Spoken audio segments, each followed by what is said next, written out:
ప్రాణం కన్నా ప్రేమించిన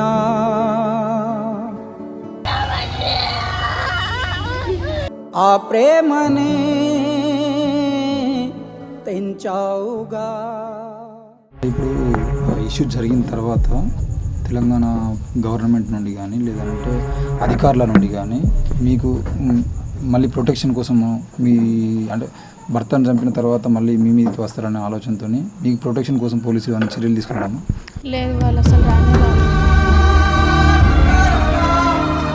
పోలీసులతో చేయజలుపుకునే అవసరమైతే డబ్బులు కూడా ఖర్చు చేసేటువంటి అవకాశాలు ఉంటే మా అన్న వాళ్ళు అనుకునేటువంటి ఆలోచన ఏమైనా ఉందా?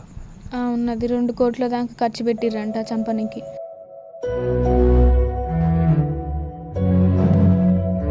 గుడి మీద కూర్చోగానే వెనకంగా గొంతు పట్టుకుండు, కాళ్ళు చేతులు పట్టుకొని కట్టేసి ప్రైవేట్ పార్ట్ మీద తన్నెరు, కొట్టిర్రు. ఇంకా మీకు అనుకుంటున్నారా ఒకవేళ బైర్ మహేష్ కానీ వాళ్ళ నవీన్ కానీ లేకపోతే ఇంకా వాళ్ళ కుటుంబ సభ్యులు కానీ ఎవరైనా మిమ్మల్ని కూడా బెదిరించే అవకాశం ఉంది అనేది మీకు ఉంది? మాకు భయం ఉంది. మీరే చూసుకోవాలి తండ్రి. ఈ కేసుకు సంబంధించిన విషయంలో ఇంత నిర్లక్ష్యం వహించడానికి పోలీసులు ఎందుకు పూనుకుంటారు? మాలబంటి కేసులో ఫాస్ట్ ట్రాక్ కోర్టు నియమిస్తామని ప్రకటించాలి. సామూహికంగా ఈ రాష్ట్రంలో మెజారిటీగా పాపులేషన్ మాది.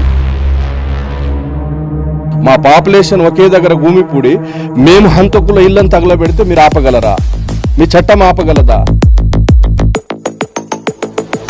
సంబంధించిన విషయంలో వాళ్ళ కుటుంబ సభ్యులు చెప్తేనటువంటి విషయాలను చూస్తున్నట్లయితే పూర్తిగా బత్తుల రామప్రసాద్ గారు చెప్పినట్లుగా కూడా పోలీసుల నిర్లక్ష్యం కానీ ప్రభుత్వ నిర్లక్ష్యం కానీ కనబడుతుంది.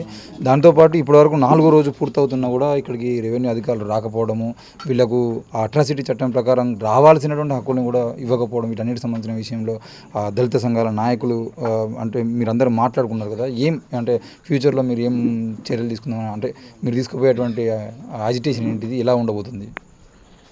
యాజిటేషన్ అంటే ఇక్కడ గుర్తుపెట్టుకోవాల్సిన విషయం ఏంటంటే ఇది ఒక సంఘటన కాదు. గతంలో మిర్యాలగూడలో కూడా ఇటువంటి సంఘటన జరిగింది.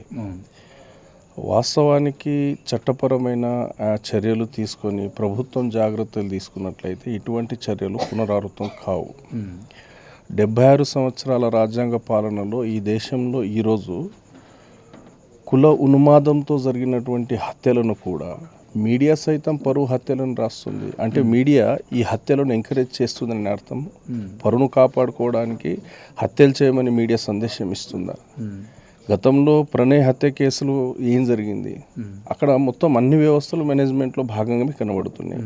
వాళ్ళు కలెక్ట్ చేసిన ఎవిడెన్సెస్ కావచ్చు, హంతకుడు వదిలి వెళ్ళినటువంటి ఏ ఎవిడెన్స్ను కూడా వాళ్ళు కలెక్ట్ చేయలేదు. తూతూ మంత్రంగా ఇన్వెస్టిగేషన్ చేసిండ్రు. ఫాస్ట్ ట్రాక్ కోర్టు ఏర్పాటు చేయలేదు.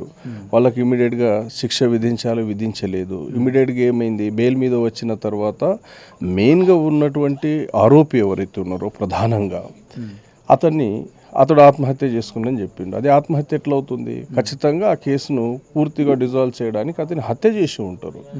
అంటే ఇటువంటి అవకాశాలు ప్రభుత్వం ఇస్తుంది. ఇది పాలక కులాలు అదేవిధంగా కుల ఉన్మాద వ్యవస్థ చేస్తున్నటువంటి హత్యలు ఇవి. ఇటే ఒకవేళ చట్టపరమైనటువంటి న్యాయం మాకు దక్కకపోతే 1-2 సంఘటనల వరకు చూస్తాం కావచ్చు. మాకు కూడా ఓపిక నశించినప్పుడు మేమేం చేస్తాం? అంటే ఏం బాధితుడు ఇక్కడ బాధతో ఉన్నప్పుడు, భయంతో బ్రతుకుతున్నప్పుడు ప్రొటెక్షన్గా ఇక్కడ ఉండాల్సింది హంతకులకా పోలీసులు ప్రొటెక్షన్ ఇచ్చేది? ఇది చట్టమా? ఏ చట్టంలో రాసి ఉంది? ఏ చట్టంలో రాసి ఉంది? పాలన వ్యవస్థ ఏం చేస్తుంది? కలెక్టర్ ఏం చేస్తున్నాడు? కలెక్టర్ రావాలి, ఇక్కడ విజిట్ చేయాలా, వీళ్ళకి భరోసా కల్పించాలా, ప్రొటెక్షన్ ఇవ్వాలా. అది కాకుండా మీరు హంతకులకు ప్రొటెక్షన్ కల్పిస్తున్నారా? ఎంతతో మేనేజ్మెంట్ అయ్యారని నాలంటోడు అడుగుతాడు. ఎంతవరకు మీరు ప్రొటెక్షన్ ఇస్తారు? ఒకవేళ ఇటువంటి ఘటనలు పునరావృతమైతే నేను తప్పకుండా చెప్తున్నా, ఈ వ్యవస్థలో ఎవరికైనా ఆత్మరక్షణ చేసుకునే హక్కులు ఉన్నాయి.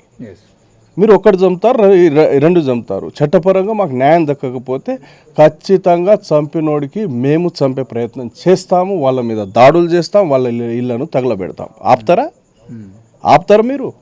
ఎంతమందికి ఆపుతారు? అంటే చట్టం తన పని తాను చేసినప్పుడు, చట్టపరమైన మాకు న్యాయం జరిగినప్పుడు ఖచ్చితంగా మేము అటువంటి హింసాత్మక ఘటనల్లో ఇన్వాల్వ్ కాము. కానీ చట్టం మాకు న్యాయం చేయట్లేదు. ప్రణయ్ హత్య కేసులో ఏం జరిగింది? ఇప్పటివరకు న్యాయం జరగలేదు. ఆ కేసు మొత్తం నిర్వీర్యం చేశారు. ఈరోజు ఈ కేసులో కూడా అదే జరుగుతుంది. హంతకులకు పోలీసు వాళ్ళు ఇక్కడ ప్రొటెక్షన్ ఇప్పిస్తున్నారంటే పోలీసు వాళ్ళు దాని బాధ్యత వహించాలి, జిల్లా కలెక్టర్ దాని బాధ్యత వహించాలి. మీరు ఎన్ని రోజులు వాళ్ళకు ప్రొటెక్షన్ కల్పిస్తారు?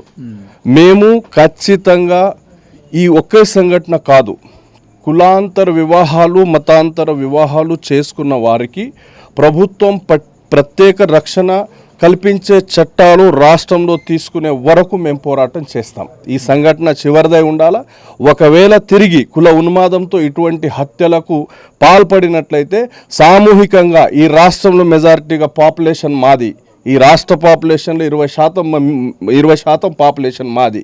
మా పాపులేషన్ ఒకే దగ్గర భూమిపూడి మేము హంతకుల ఇళ్ళని తగలబెడితే మీరు ఆపగలరా? మీ చట్టం ఆపగలదా? వాళ్ళు హంతకులు తెగించినప్పుడు మేము మా ప్రాణాలు కాపాడుకోవడానికి తెగించుకోకూడదా? తెగించాలి కదా.